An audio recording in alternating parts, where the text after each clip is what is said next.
She likes chocolate covered strawberries and wine. She likes notes that say I love you all the time. Roses at your feet, baby girl be mine. Baby girl be mine. Yeah, hey. Look, pick up your phone, I need your attention. My girl so bad we call her detention. I am so glad we moved beyond friendship. I am so glad your mama like me. Sweat up with Cupid, told her fight me. I stole your love, he shot my heart. I'm losing breath, it's getting dark. I think I might need CPR. Tell me, do you love me like I do? Tell me what you... FAANG. You've definitely heard about one of these companies before. Heck, you're even using YouTube, which is under Google, to be watching this video right now. It has always been my dream to work at a big tech company, not only for the prestige, but also as a challenge for myself, to see how much time and effort I'm willing to put in order to reach that goal. This is a story for how I was able to land an internship at FAANG. You know you the baddest in the game. Show you how to blow like Lil Wayne. Baby, I ain't hard to please. Girl, tell me what you need. Year-round Valentine. I'm just trying to get some time. Would you spend the night with me? Maybe spend your life with me. Check me if I'm trifling. Let me be your bestie. Body and car, we flexing. Baby, we can stand the test of time. And you ain't even gotta second guess that. You mean the world to me. Travel around the globe, but I know that you're the only girl for me. And I gotta let you know. And just a little background about myself, I am by no means talented at programming. I only started getting into coding as a freshman in college, and the university I attend, definitely not a target school. It's located in Canada. I know what you're thinking, not the University of Waterloo, the University of Toronto. Up until this point, I'd only completed one internship term at a relatively small startup, so I knew my application by itself won't be enough to stand out from the thousands of other applicants. If I wanted to land an interview at FAANG or any other big tech company, I would need to try a few different things to get the attention of the recruiter. Thankfully, I did have a few tricks up my sleeve. We must begin this journey this past summer when I was still working as a software engineer intern. Even with COVID, I was fortunate enough that the startup I was working at didn't rescind my offer like many of the other tech companies. Being that this was my first industry experience and working remote was definitely very difficult at times, I got to learn a lot about tech and met some amazing people. In the last 2 weeks before my internship was over, I scheduled a coffee chat with all of the engineers and managers of my team. One of those calls was with my amazing TPM, which stands for Technical Project Manager. We talked about my summer experience, exchanged feedback, and general tech stuff. Somehow the conversation led us to talk about internships and how I just began my search for the next summer. She mentioned that before working at the startup, she was actually working at a FAANG company and even offered to introduce me to one of her old coworkers. After the call ended, I honestly had little expectations from it because everyone in this industry is really busy and just having a connection doesn't always mean a referral. I put it to the back of my mind and continued to apply for new roles.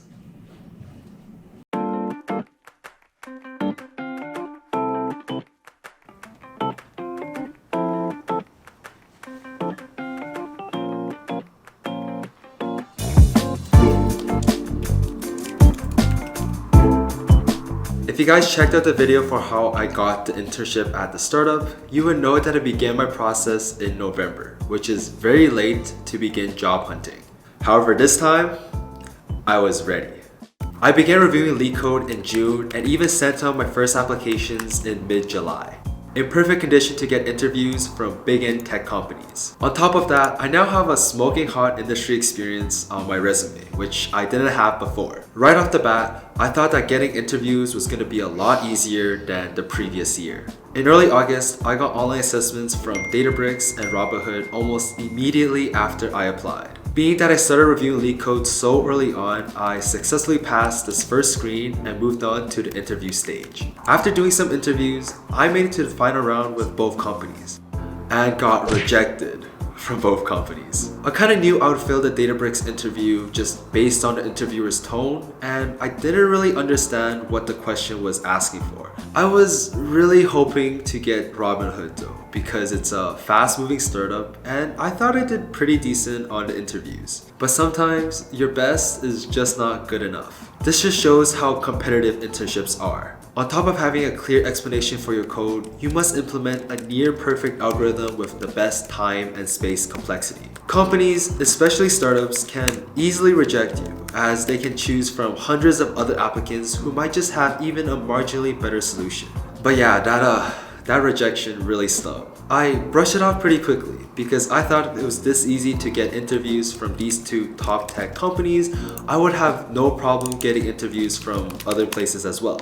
Well, yeah, that didn't quite happen as planned. After this initial burst of consideration and ultimate failure, much similar to last year, I didn't get any interviews for a whole month. I did some OAs here and there, but those companies never reached out to me after that. This definitely gave me a lot of anxiety because it was the busiest time of year for internships and I was getting nowhere. All I could do was cross my fingers and continue applying.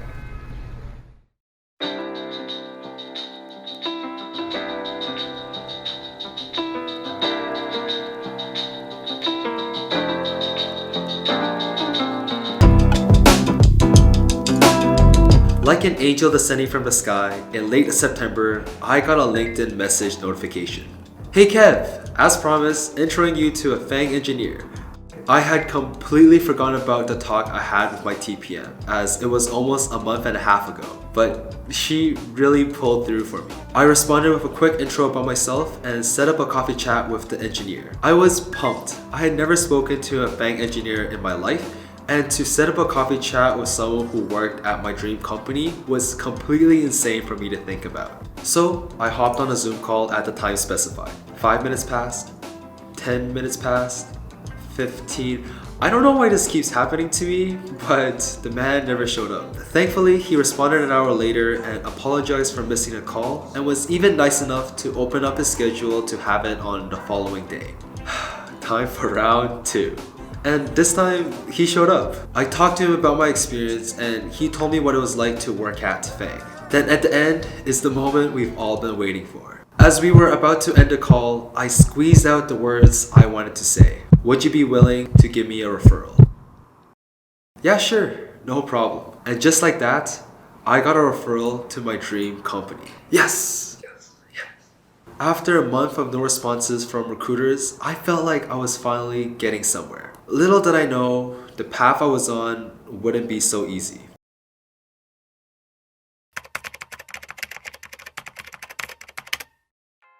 After getting the referral, I waited to hear back from a recruiter. A week went by, and then another, and then another. I realized that getting a referral wouldn't be enough to secure an interview.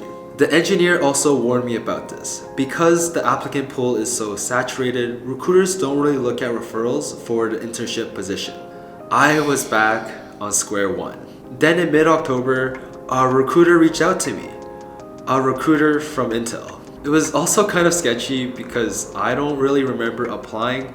I might have filled out a form at a career fair a year ago, but somehow she got a hold of my information and asked to schedule an interview. I honestly didn't really want to work at Intel, but if they were so willing to give me an interview, I'll just consider it as extra coding practice. They asked me the most basic questions. I wouldn't even consider them Leetcode easy for what it's worth. And literally the next day, I got the verbal offer. I was pretty confused at this point because the whole process was very rushed and unlike anything I've gone through before. But somehow, I secured the first offer of the season. So I decided to try a thing.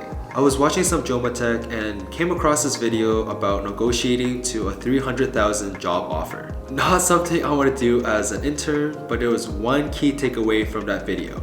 Let various recruiters know about your other on-sites and offers. And that's exactly what I did. I sent out a bunch of cold emails to recruiters at companies I really want to work at and asked if I could be further considered given my shortened timeline. I think I sent maybe 6 or 7 emails. From those emails, I got replies from 4 and interviews from 2. One of those was the exact FAANG company I got a referral from. It might be the case that the recruiter saw my email in addition to my referral and gave me the chance to interview. Whatever the case, my cold email got my foot in the door.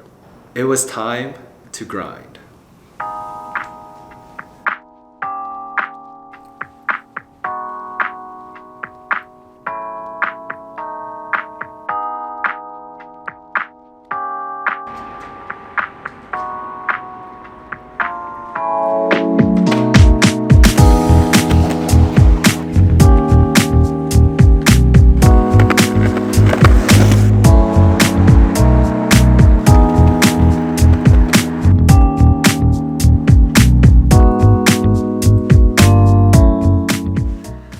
The offer deadline was both a blessing and a curse because although it was able to land me that interview, I would need to finish the entire process within 2 weeks. And during these 2 weeks, I dropped everything I was doing and became a full-time Leetcoder.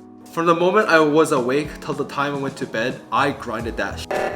I believe I had what it took, but I didn't want to risk it up to the interviewer and get a problem I wouldn't know how to solve. It all depends how badly you want it, and I wanted it bad.